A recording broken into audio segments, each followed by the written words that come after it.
बिस्मिल्लाहिर्रहमानिर्रहीम। नाज़रीन, मैं हूं आपका मेज़बान फादर अली और आप देख रहे हैं फादर अली ऑफिशियल। नाज़रीन, जैसा कि आप जानते हैं कि हम अपने इस चैनल में आपके साथ शेयर करते हैं आरएसएस के किस तरह बुनियाद रखी गई, आरएसएस किस तरह इंडिया में इफेक्ट कर रही है और किस तरह आरएसएस जो है वो अब भारत को एक हिंदू राष्ट्र बनाने की तरफ गामज़न है और किसी हद तक वो इसमें कामयाब भी हो चुकी है।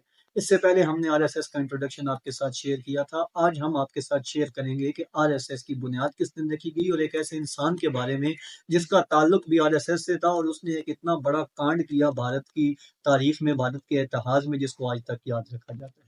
आरएसएस की बुनियाद भालीराम हेडगेवार के घर रखी गई विजयदशमी के दिन। विजयदशमी भारत के अंदर हिंदुओं का एक त्यौहार है जिसे वो इंतहाई जोशो खरोश और अकीदत के साथ मनाते हैं। उस दिन इसकी बुनियाद इसलिए रखी गई ताकि भारत के अंदर जो हिंदू हैं उनको स्ट्रेंथन किया जा सके, भारत के अंदर जो हिंदू हैं उनको इतना मजबूत बना दिया जा सके कि उस मुल्क के अंदर रहने वाली जो अक़लियतें हैं या जो कोई भी और बिरादरी है वो आज़ादी से ना तो अपनी मजहबी रसूमात अदा कर सके और ना वो आज़ादी से अपना कोई भी काम अंजाम दे सके।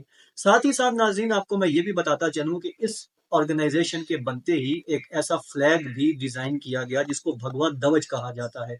भगवा ध्वज बेसिकली एक सिंबल है आरएसएस का, जिसको वो अपनी ट्रेनिंग कैंप्स के अंदर, अपने मार्चेस के अंदर और अपनी उनकी जो एक्टिविटीज होती हैं उसके अंदर वो सिंबल के तौर पर इस्तेमाल करते हैं, जिससे ये अनुमान लगाया जा सकता है, जिससे ये उम्मीद लगाई जा सकती है कि आरएसएस का कोई भी इवेंट यहाँ पर आयोजित किया जा रहा है या चल रहा है। साथ ही साथ नाज़रीन, आपको मैं ये भी बताता चलूं कि आरएसएस ने 1925 में जब इसका निर्माण हुआ, जब इसकी बुनियाद रखी गई, तो 1929 के अंदर इसने एक अपना नया सेटअप स्टार्ट किया, एक अपना नया ऑफिस बनाया जिसको सर संचालक ऑफिस कहा जाता है। 1925 में जब आरएसएस की बुनियाद रखी जाती है तो उसके बाद 1929 में एक ऑफिस डिजाइन किया जाता है। उस ऑफिस को असाइन किया जाता है सर संचालक को। सर संचालक कौन है? सर संचालक वो लोग हैं जो कि आरएसएस के अंदर जो यूथ है उसको रिप्रेजेंट करते हैं, उनको गाइड करते हैं और उनको बेसिकली हेड करते हैं। सर संचालक के बाद एक ओहदा आता है जिसको बौद्धिक कहा जाता है। बौद्धिक भी सर संचालक की एक शाख है या उसको आप परम पूजनीय के नाम से भी जानते होंगे। साथ ही साथ नाज़रीन, आपको हम ये भी बताते चले कि ये जो सर संचालक हैं, ये जो बौद्धिक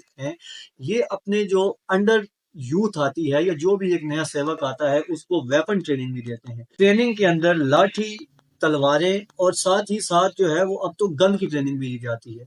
इसका मकसद सिर्फ ये है कि भारत के अंदर ये जो एक मिलिटेंसी है, सिविल मिलिशिया है, इसको परवान चढ़ाया जाए और वहां पे रहने वाली जितनी भी अक़लियतें हैं, चाहे वो ईसाई हैं चाहे मुसलमान हैं, उनको सुकून से अपनी जिंदगी ना गुजारने दी जा सके।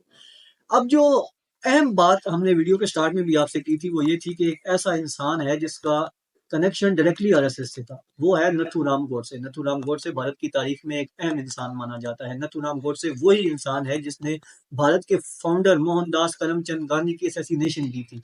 इसका ताल्लुक भी आरएसएस के साथ था, डायरेक्टली ताल्लुक था। ये आरएसएस के अंदर एक बौद्धिक के फराइज सर अंजाम दे रहा था और ये एक सर संचालक भी प्रमोट हो गया था।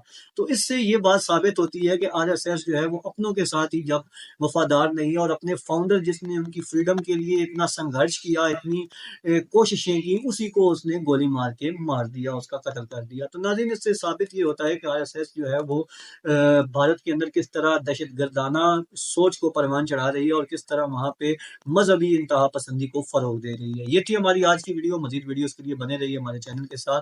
चैनल को लाइक, सब्सक्राइब और शेयर करना मत भूलिए। अपने मेजबान फादर अली को दीजिए इजाजत। मिलेंगे अगली वीडियो में। अल्लाह हाफिज़।